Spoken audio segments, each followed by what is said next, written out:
What's up, everybody? And we are talking that new Busta Rhymes album, Extinction Level Event 2.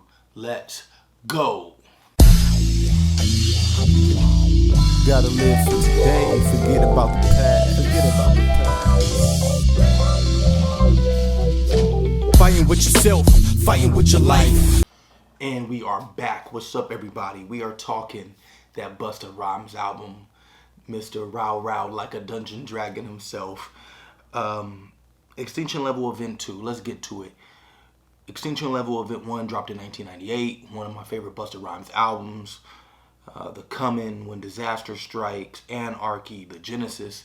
The man's catalog is huge. I mean, from Leaders of the New School to just Flavor in Your Ear to Scenario to just tons and tons of remixes, features, great albums, Grammys, awards, just everything. I mean, the man is one of the most underrated MCs ever, and during a time probably I want to say 99 to like 2002 ish, he had hit after hit. Pastor Cavassier, he had songs with Janet, he had songs with Mariah.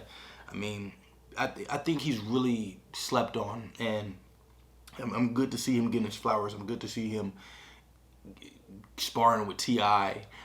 When it comes to catalog and doing the verses. I think a lot of people cannot go song for song with Busta. I really do not think that with his energy, and we're not even on the album yet. Just please do your homework if you don't know about Busta Rhymes. But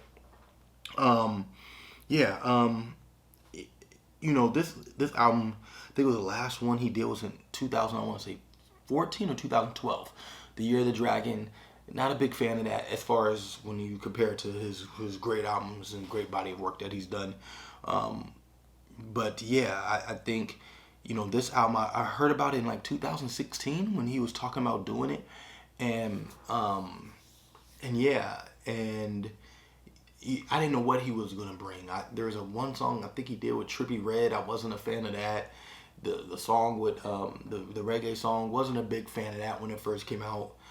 So I did not know what to expect from Bust on this album. Like I said, during the mid 90s to early 2000s, he was one of the best in my opinion. This album is really, really good, and it's really refreshing to hear Busta sound energized and sound fresh, and give you a lot of that old Busta, that nostalgia. It's for True Indeed, a song he did with Primo, the first Primo song that he ever did to my knowledge. He starts off the album with Rakim. Rakim's verse is amazing. Busta Rhymes, it has the Whose World Is This, just the Ahmad Jamal sample that P-Rock did. The production, the high tech, a lot of knots, Rock Wilder, DJ Scratch, DJ Premier, Pete Rock, Ninth Wonder, Swiss Beats, Jay Dilla. What more can you want in an album as far as production? I think the production is there. High Tech did the beat with him and Ross. That song is dope. He has tons of features on the album. One thing about the album is that the features are a little misleading, some of them, because they're really not features. They're just like samples, and maybe he had to put those on the album as features, like the MOP joint, the ODB joint was not. That was an old verse. The MOP was like more of a sample. Bell Biv DeVoe was not really Bell Biv DeVoe. It was like a chopped up sample. And so some of the features, but when we get to the Rhapsody song, the Rick Ross joint, the Q-Tip joint, those were good to hear. E.L.E. 2, I'm assuming that he feels that was his best work. The whole album, it sticks with that feel. If you've been a fan of Bust, you know what I'm talking about as far as the world ending. We only got 5 years left. Chris Rock is on the album a lot, which is dope. Him talking about Busta and people don't want to go after Busta, but he also sticks with the theme of the album. And if you know Busta, a lot of Busta's albums, maybe not The Coming, but because I think that was only 13, 14 tracks. But like in the 90s, 2000s, people was giving you 20 tracks album. He gives you 22 songs. It's a lot. It's a lot of songs, a lot to digest. Yes, and usually these days, a lot of people like 13 or 14 songs on an album. But that is Busta Rhymes. So he gave you a full plate of songs. He sounds rejuvenated. He sounds refreshed. This is his best work to me since those Genesis, Anarchy, the 98, 99, 2000, 2001, 2002 Busta, that run. He sounds like this. There are some songs that I would skip. I'm not a big fan of the Mariah song, but I understand why it's there. The Mary song is dope. What else? Oh yeah, so The Purge is dope. The True Indeed with Primo. The Best I Can.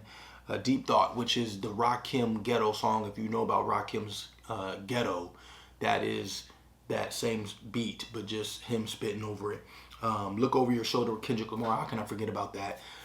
That sounds like that was recorded during Kendrick's pre-Pimp a Butterfly Kendrick. That sounds like 2010, 2011 Kendrick.